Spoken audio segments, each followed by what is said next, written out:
Donald Trump told the leaders of the G7 on a private virtual call that Iran was days away from surrender. About 24 hours later, hundreds of thousands of Iranians filled the streets of Tehran. The president of Iran was there. The foreign minister was there. Ali Larijani, the head of Iran's Supreme National Security Council, the man who had threatened to turn off the lights across the Middle East, was standing at the podium, giving a speech. Mid-speech, an explosion went off nearby. The crowd reacted. Larijani kept talking.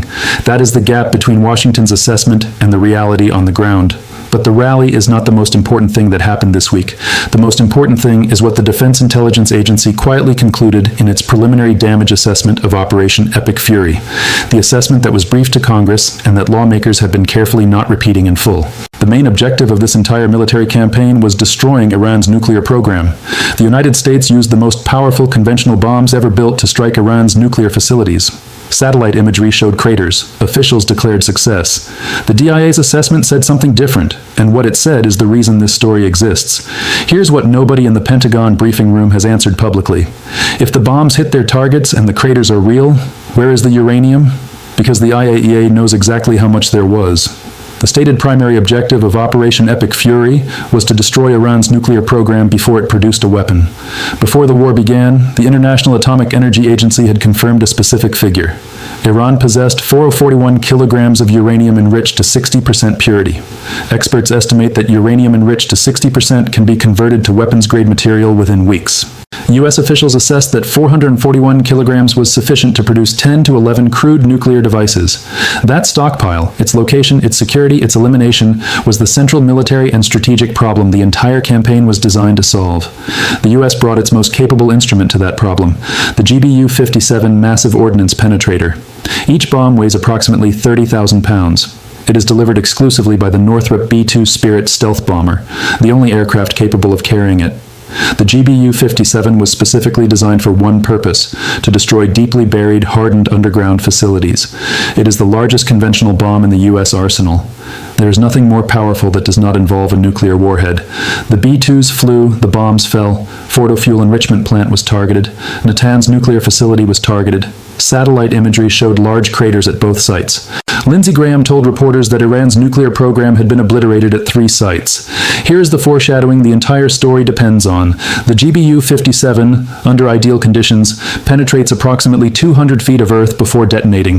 That number is going to matter enormously in about 2 minutes. Everything you just learned about the most powerful conventional bomb America possesses is about to mean something different, because 200 feet is not the number that matters. 330 feet is.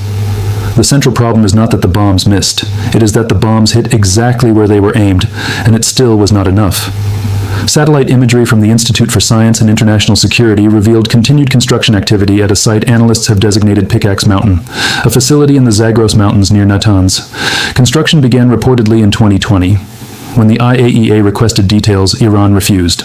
The security perimeter around the site has been expanding. Excavation work has been continuing deeper into the mountain. The facility is estimated to be situated 260 to 330 feet inside solid granite. The mountain above it is 650 meters taller than the mountain above Fordow, which was already considered deeply buried. The GBU-57 penetrates approximately 200 feet under ideal conditions. The math is not close.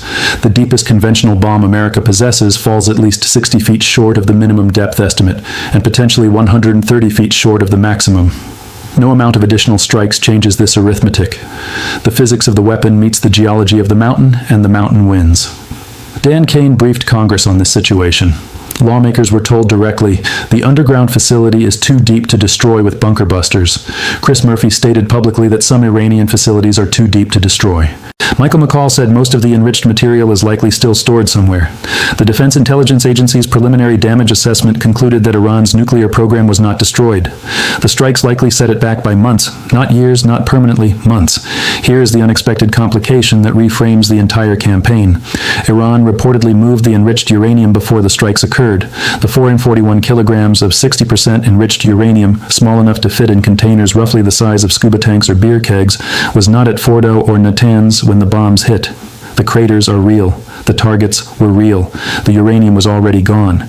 Meanwhile, the broader military campaign continues. Iran's missile launch rate dropped by 90% after day one. Over 15,000 targets inside Iran have been struck. About 2,200 U.S. Marines are sailing from Japan toward the conflict zone. By every conventional military metric, the campaign is succeeding. And yet cluster missile strikes still reach Israel daily. A KC-135 Stratotanker was shot down over Iraq. Iranian drone boats remain active in the Persian Gulf. The visible military infrastructure is being degraded. The thing the campaign was actually launched to destroy is inside a mountain, unreachable, and its exact location is unknown. Experts estimate Iran can convert 60% enriched uranium to weapons-grade material within weeks. The uranium has been missing since before the first bomb fell. The clock on that conversion window is already running. Here is the recontextualization. The entire logic of Operation Epic Fury rested on a single assumption, that Iran's nuclear material was stored at its known nuclear facilities, and that destroying those facilities would eliminate the stockpile. When B-2 bombers dropped GBU-57s on Fordow and Natanz and satellite imagery showed craters, the initial read was confirmation. The facilities had been struck, the program had been set back, the primary objective was being achieved. The DIA's damage assessment said the program was set back by months. Congress was briefed that the deepest facility cannot be reached by any conventional weapon in the U.S. arsenal, and the uranium was not at the sites that were struck. It had been moved into a mountain, into granite, into a facility that is deeper than America's most powerful bomb can reach. The U.S. and Israel reportedly discussed one remaining option, according to reporting from Axios, analyzed by the Bulletin of the Atomic Scientists, sending special forces to physically seize the uranium stockpile. Not bomb it. Go in on the ground and take it. That discussion is the clearest possible signal of what the conventional military campaign has and has not achieved. You do not discuss Special Forces seizure operations for a stockpile that has been destroyed. You discuss it for a stockpile that is intact, hidden, and unreachable by any other means. And now satellite imagery shows continued excavation at Pickaxe Mountain. The security perimeter is expanding. The digging is going deeper. China is reportedly moving its own strategic assets deeper underground after observing this conflict. The lesson being absorbed is that depth is defense, that if you go deep enough into solid rock, American conventional air power cannot reach you. The bombs fell, the craters formed, the uranium is somewhere inside a mountain, and the excavation at Pickaxe Mountain has not stopped. It is getting deeper. Operation Epic Fury has struck over 15,000 targets inside Iran. It has degraded missile capacity by 90%, destroyed hundreds of launchers, hit Karg Island. By the metrics of conventional military campaign assessment, it has achieved significant results. The metric it was launched to achieve, eliminating Iran's nuclear weapons material, remains unresolved. 441 kilograms of 60% enriched uranium, small enough to move in containers the size of scuba tanks, hidden before the first B-2 took off. Now reportedly inside a mountain in the Zagros range, 260 to 330 feet into solid granite, in a facility that began construction in 2020 and that Iran refused to disclose to the IAEA, deeper than any conventional weapon in existence can reach. One thread this story cannot close, whether the special forces option discussed between Washington and Israel was ever authorized, ever attempted, or ever succeeded. That information is not public, it may never be. Trump told G7 leaders Iran was days from surrender.